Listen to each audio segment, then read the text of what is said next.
धान की रोपाई करने से पहले ये 5 महत्वपूर्ण बातें आपको याद रखना चाहिए ताकि इस साल धान में आप ज़्यादा से ज़्यादा उत्पादन ले पाएँ।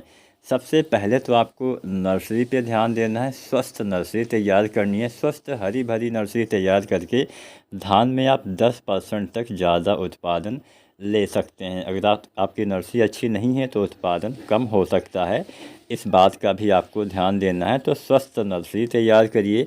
नर्सरी उखाड़ते समय कुछ सावधानी बरतिए। क्या सावधानी बरतनी है कि जब भी आप नर्सरी को उखाड़िए उससे पहले आपको नर्सरी वाले खेत में सिंचाई करनी चाहिए, ताकि जब आप नर्सरी को उखाड़ें तो जड़ों को ज़्यादा नुकसान ना पहुँचे। अगर जड़ों को ज़्यादा नुकसान पहुँचता है तो पौधा रिकवर होने में बहुत लंबा समय लगा देता है, जिससे नुकसान होता है। तो ज़्यादा से ज़्यादा जड़ें रहेंगी तो ज़्यादा से ज़्यादा वो खाद की मात्रा मिट्टी से ले पाएगा और उसमें कल्ले ग्रोथ फुटाव अच्छे से जल्दी से होगा। तो पहली बात आपको क्या ध्यान देना है, स्वस्थ नर्सरी तैयार करनी है।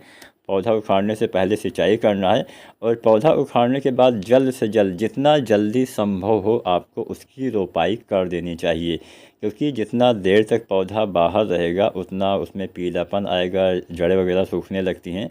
तो इस बात का भी आपको ध्यान देना है। एक बात का ध्यान ये भी देना है कि पौधा उखाड़ने के बाद थोड़ा ऐसी जगह पे आप अपने नर्सरी वाले पौधे रखिए जहाँ पे थोड़ा सा नमी हो। थोड़ा छायादार जगह पे रखेंगे तो पौधा थोड़ा सा मतलब अपने आप में सुकून महसूस करेगा, पीलापन आने की संभावना थोड़ा कम हो जाएगी। लेकिन हाँ, जल्द से जल्द रोपाई करेंगे तो बेस्ट रहेगा। जिस दिन पौधा उखाड़िए उसी दिन रोपाई करने का प्रयास करिए। इसके अलावा किसान साथियों, रोपाई से पहले आपको एक खाद अवश्य डालनी है, वो है डीएपी। अगर आप रोपाई करने के बाद इसका इस्तेमाल करते हैं तो पौधे इसका ज़्यादा प्रयोग नहीं कर पाएंगे। तो इस बात का भी आपको ध्यान देना है। चलिए खादों के बारे में थोड़ा सा जान लेते हैं। धान की रोपाई करने से पहले अच्छे से आपको मतलब धान के खेत की तैयारी करनी है। आपको गोबर खाद वगैरह भी डालने चाहिए ताकि मिट्टी में कार्बनिक पदार्थों की कमी ना हो, मिट्टी में माइक्रोन्यूट्रिएंट्स की कमी ना हो। इसके अलावा गोबर खाद अपने आप में एक कंप्लीट खाद होती है। जैसे हम एक दूध, माँ का दूध जो होता है वो बच्चे के लिए समझ लीजिए संपूर्ण आहार होता है, ठीक उसी तरह से जो गोबर खाद होती है एक हिसाब से संपूर्ण आहार ही होती है। उसमें बहुत सारे तत्व होते हैं, एनपीके भी होता है, माइक्रोन्यूट्रिएंट्स भी पाए जाते हैं।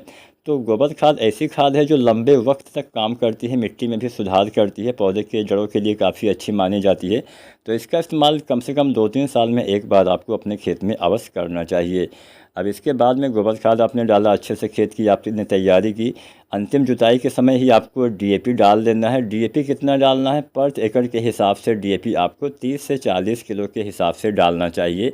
इतनी मात्रा 1 एकड़ के लिए पर्याप्त रहेगी। जब आप डीएपी का इस्तेमाल करें तो साथ में पोटास भी डाल दीजिए। पोटास कितना डालना है, लगभग आपको पोटास 30-40 किलो के आसपास डालना होता है पर एकड़ के हिसाब से। तो पोटास का भी इस्तेमाल करिए। एमओपी पोटास 60% वाले की हमने मात्रा बताई है।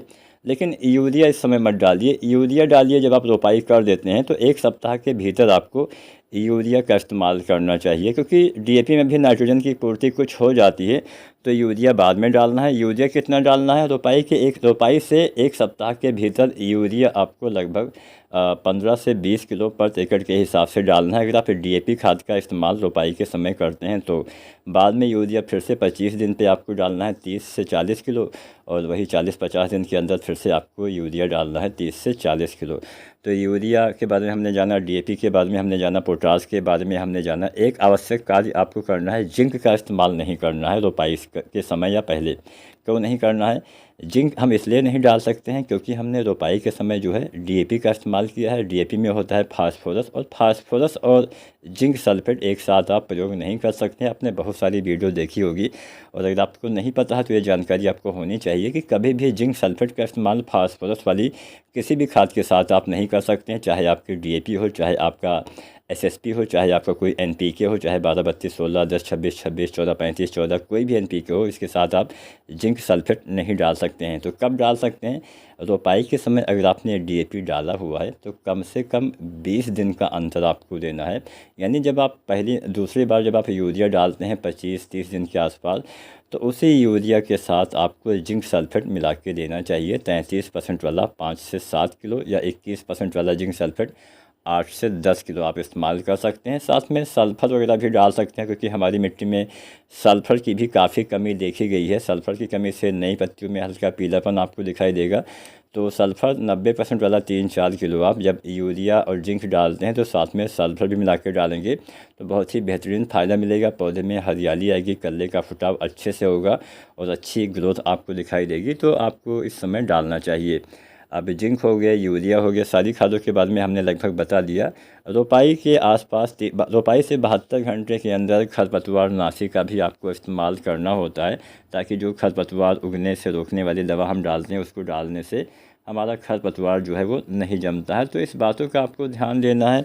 बीज को उपचारित करने के बाद बीज की बुआई करनी है और पौधे को भी आपको बुआई से पहले उपचारित करना चाहिए। समय समय पे खादों का इस्तेमाल करेंगे, अच्छी देखभाल करेंगे तो आप भी धान में अच्छा ही उत्पादन ले पाएंगे। वीडियो अच्छी लगी हो लाइक करें, शेयर करें। धन्यवाद।